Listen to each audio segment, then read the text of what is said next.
북한이 오늘 오후 4시 30분쯤에 평안북도 신오리 일대에서 불상의 발사체를 발사한 것으로 알려지고 있는데요. 관련 내용에서 긴급하게 좀 짚어보도록 하겠습니다.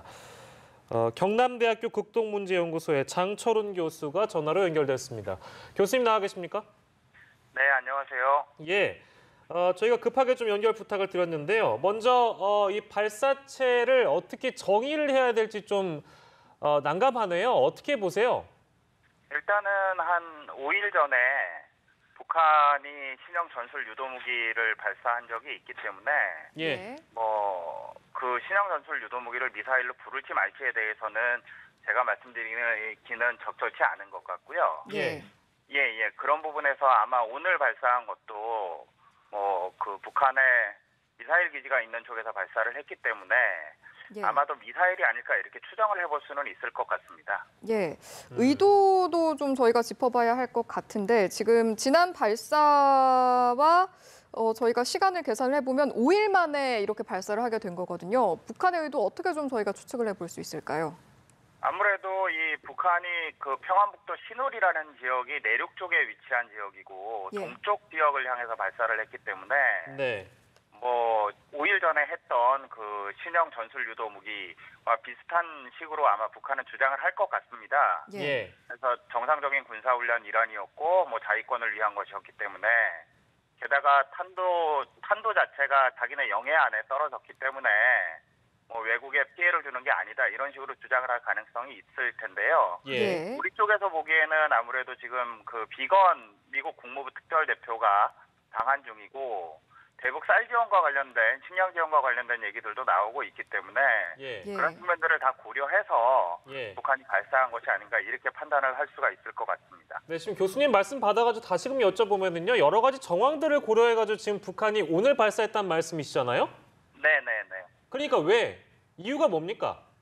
아무래도 가장 중요한 거는 비건 미국 국무부 특별대표가 방한 중인 게 제일 중요하지 않을까 싶습니다. 관련해서는 2월 말에 제2차 북미 하노이 정상회담이 사실상 이제 그 성과를 거두지 못하고 끝난 뒤로는 북한과 미국이 계속해서 냉각기를 이어가고 있는 상태였고 그런 과정에서 물밑에서 접촉이 어느 정도 이루어졌는지는 제가 말씀드리기는 적절치 않은 것 같고요. 그런 상황에서 비건 대표가 이제 그 한국에 와서 한국이 지향하는 대북 정책이나 혹은 북한과 관련된 비핵화와 관련된 여러 가지 것들을 이렇게 조율하고 하는 과정에 있지 않습니까? 지금 상황이. 그런 상황에서 북한이 이런 걸 쐈다는 건 식량 지원이나 아니면 최근에 문재인 대통령과 트럼프 대통령 사이의 통화에서도 북한에 대한 인도적 지원과 관련해서 아주 긍정적인 반응들이 나왔었는데 그런 측면들을 종합적으로 고려하고 이제 미사일을 쐈다는 건 북한이 원하는 게 식량 지원이나 이런 것도 중요할 수 있지만 그거보다는 조금 더 근본적인 문제, 한반도의 군사적인 긴장이나 아니면 평화체제, 북미 관계 정상화 이런 것들을 논의하는 게 적절치 않냐 이런 메시지를 준 것으로 판단을 할 수가 있을 것 같습니다. 그렇다면 지난번에도 사실 ICBM이 아닌 어떤 단거리 발사체이기 때문에 교착 국면을 타개하려는 그런 의도인 것 같다라는 해석이었는데 지금 두 번째로 또 얼마 안 되는 시간 동안 이런 발사가 이루어졌기 때문에 일단은 교착 국면을 타개하는 이유라고 보시는 거긴 한데요. 이렇게 연이어서 이루어지는 발사, 신뢰성 측면에서 앞으로의 협상이 혹여나 이루어진다고 해도 좀 문제가 될 수 있지 않을지 걱정이 되는 부분이 있는데 이 부분은 어떻게 보세요? 문제를 삼고 말고는 사실 한국이나 미국 쪽에서 판단할 몫이고요. 북한 쪽 입장에서 보면 이걸 가지고 앞서 말씀드렸던 것처럼 단거리 미사일이고 그런 자기네 영해 안에서 자기네 영토 안에서 벌어진 일이기 때문에 외부에서 이렇게 시비를 삼기는 쉽지 않을 거다라는 판단을 했을 가능성이 있습니다.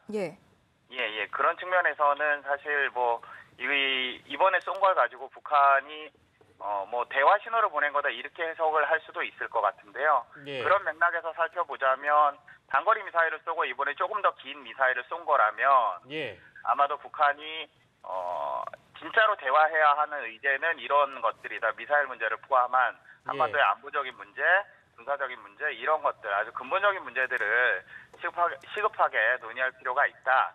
이런 메시지를 강하게 던진 것으로 그렇게 해석을 할 수가 있을 것 같습니다. 있습니다. 예, 어떤 말씀인지 잘 알겠습니다만 이제 사실 제일 중요한 거는 미국의 반응 아니겠습니까? 아무래도 그렇죠. 예, 그럼 미국은 어떻게 나올까요?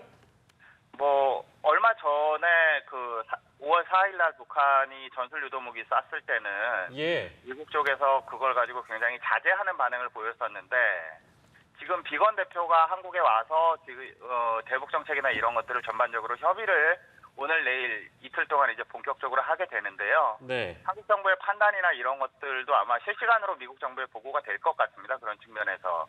예. 예, 그런 것들을 종합적으로 감안해서 앞으로 대화 방향을 어떤 식으로 잡아 나갈지 이런 것들에 대한 반응이 나오지 않을까 싶습니다. 예, 네. 주변국들의 상황을 저희가 이어서 좀 더 짚어보자면 그동안 북한이 최근 들어서 중국과 러시아와의 협력을 좀 공고하게 하려고 다지는 그런 모습을 볼 수가 있었는데 지금 또 사실은 미국과 중국의 무역 협상도 최종 담판을 얼마 안 남겨두고 있는 상황이지 않겠습니까? 분위기가 썩 좋아 보이진 않았는데 이런 부분도 좀 영향이 있었다고 볼 수가 있을까요? 중국이나 러시아 같은 경우에는 북한에 대해서 뭐 북한이 갖고 있는 기본 입장을 상당 부분 이해하면서도 한반도의 군사적인 긴장이 올라가서 한반도가 불안정해지는 것 자체는 중국이나 러시아도 바라는 바는 아닙니다. 그런 측면에서는 사실 북한이 5월 4일 날 전술 유도 무기를 쏘고 이번에 그보다 조금 더 사거리가 긴 미사일을 쐈다면 아무래도 한반도의 군사적 긴장이 올라가는 거고 그런 측면에서 중국과 러시아가 바라는 바는 아닌 것 같고요. 다만 그에 대해서 한국이나 미국 혹은 뭐 일본까지 포함해서 그 미국을 중심으로 한 나라들이 북한에 대해서 직접적으로 압박을 더욱 강화하거나 이런 것도 역시 마찬가지로 한반도의 긴장이 올라가는 것이거든요. 예. 그런 측면에서는 북한이 일단 쏜 거는 쏜 건데 잘못한 건 잘못한 건데 서로 자제하고 안정화를 좀 찾아갈 필요가 있다. 이런 식의 반응을 보이지 않을까 예상이 됩니다. 예, 알겠습니다. 정리하는 차원에서 다시금 마지막 질문이 될 것 같습니다. 그러니까 지금 북한이 닷새 만에 불상의 발사체를 다시금 발사한 것은 식량 지원이나 전반적으로 논의되고 있는 사안 그 이상, 그러니까 본질적인 부분을 북한이 원하고 있는 것이다. 그 시그널이다. 이렇게 해석하면 되겠습니까? 예, 저는 그렇게 보고 있습니다. 예, 알겠습니다. 오늘 급하게 저희가 연결 부탁을 드렸는데요. 응해 주셔서 너무너무 고맙습니다. 예, 오늘 말씀 여기까지 듣도록 하겠습니다. 예, 감사합니다. 네, 지금까지 경남대 극동문제연구소의 장철은 교수와 이야기 나눠봤습니다.